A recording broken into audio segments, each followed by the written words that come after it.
I'm Meg from BJ's Automotive, here today with your tech tip. Today we're going to talk about snow tires.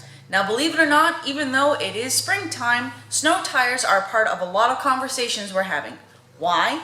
Because according to Maine state law, studded snow tires do need to be off of your vehicle by May 1st.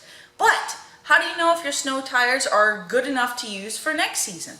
Well, there's a couple things that you can look at to help you determine whether or not they're worth saving.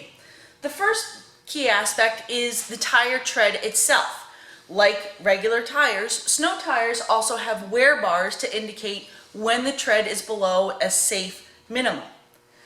The next thing you want to look at, especially if you have studs for your studded snow tires, are the condition of the studs themselves.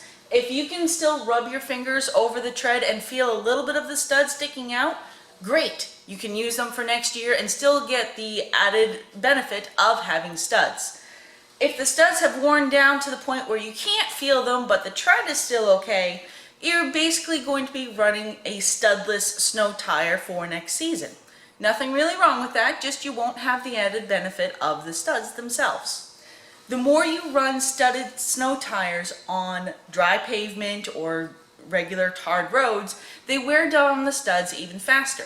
That's one reason why the state of Maine requires them to be off by May 1st. So you don't do damage to your tires, but more importantly, you also don't do damage to your roads. If you're due for a snow tire changeover and you either need new all-season tires or have your own tires that you'd like to have put on, give us a call. We'll get you in and tell you whether or not that your snow tires are worth keeping for next year. That's your tech tip for today. Stay tuned for next week.